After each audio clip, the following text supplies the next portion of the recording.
Halo sahabat desa, kita jumpa lagi. Kali ini kita akan membahas terkait pergeseran jabatan dalam kelembagaan Badan Permusyawaratan Desa.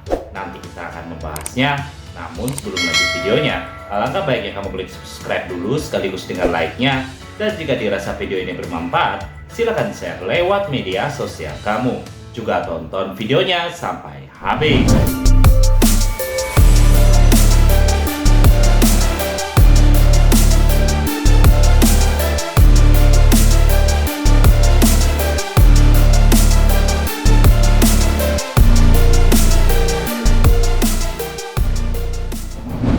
Karena yang kita bahas terkait dengan Badan Permusyawaratan Desa, tentunya kita akan berpedoman pada Peraturan Menteri Dalam Negeri Republik Indonesia Nomor 110 Tahun 2016 tentang Badan Permusyawaratan Desa. Yang pertama kita ketahui dulu bahwa dalam kelembagaan BPD itu terbagi dua, yang mana ada pimpinan dan ada ketua bidang. Hal itu disampaikan di pasal 27-nya.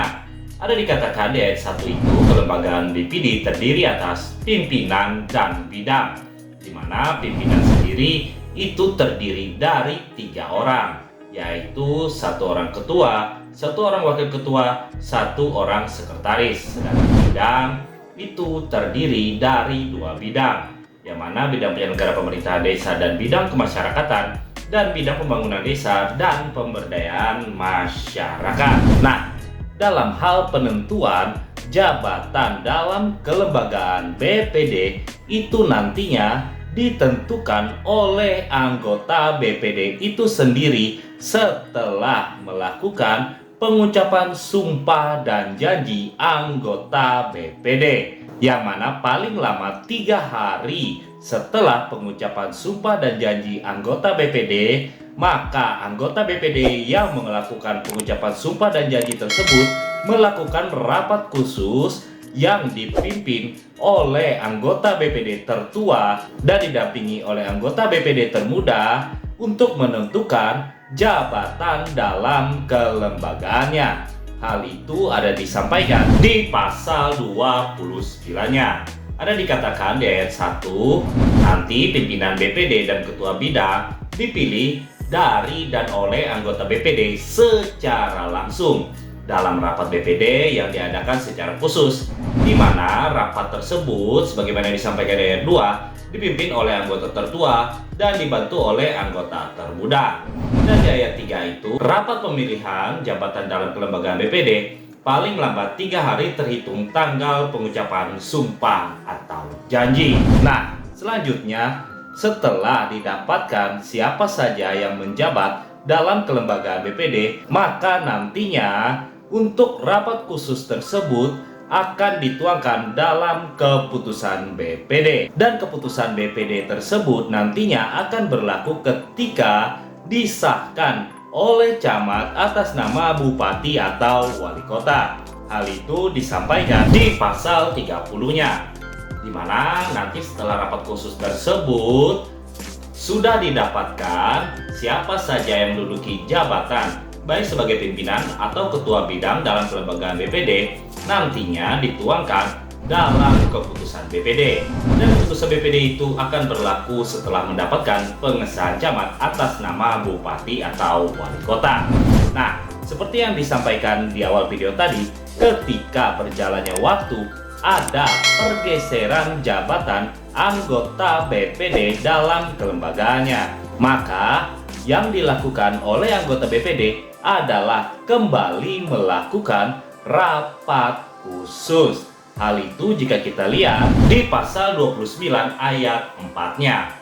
Rapat pemilihan pimpinan dan atau ketua bidang berikutnya karena pimpinan dan atau ketua bidang berhenti.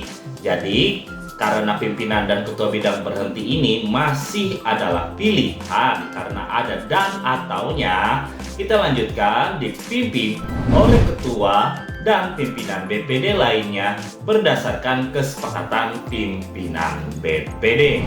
Jadi, ada kesepakatan dulu, barulah dilakukan rapat khusus kembali untuk melakukan pergeseran jabatan di kelembagaan BPD. Nah, jika kita lihat dari apa yang diamanatkan pasal 30 tadi, bahwa setiap keputusan dalam hal anggota BPD untuk menduduki jabatan itu ada surat keputusan BPD.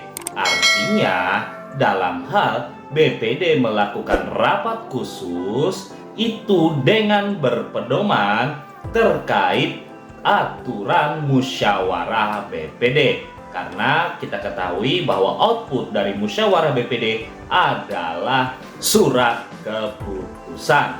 Hal itu disampaikan di Permendagri 110 tahun 2016 di pasal 37 ayat 3 huruf F itu, di mana hasil musyawarah BPD ditetapkan dengan keputusan BPD dan dilampiri notulen musyawarah yang dibuat oleh sekretaris BPD. Jadi, ketika terjadi pergeseran jabatan dalam kelembagaan BPD, maka anggota BPD akan melakukan musyawarah BPD, di mana paling tidak minimal atau paling sedikit 2/3 dari jumlah anggota BPD tersebut menyepakati adanya pergeseran jabatan dalam kelembagaan BPD.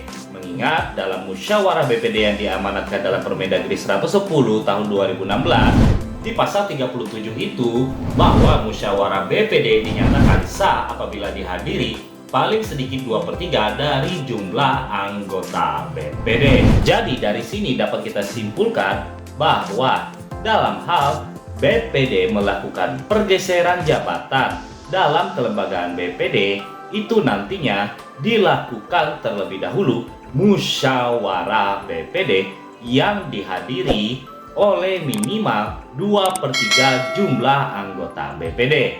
Nantinya hasil musyawarah BPD tersebut akan dituangkan dalam surat keputusan BPD, dan surat keputusan BPD itu akan berlaku ketika mendapat pengesahan oleh camat atas nama bupati atau wali kota, di mana hal itu perpaduan dari pasal 29, 30, dan 37 Permendagri 110 tahun 2016. Dan untuk format terkait perubahan pergeseran jabatan dalam kelembagaan BPD itu sudah disediakan di link yang sudah ada di deskripsi di bawah, di mana di situ sudah tersedia terkait surat undangan, notulen, dan surat keputusannya.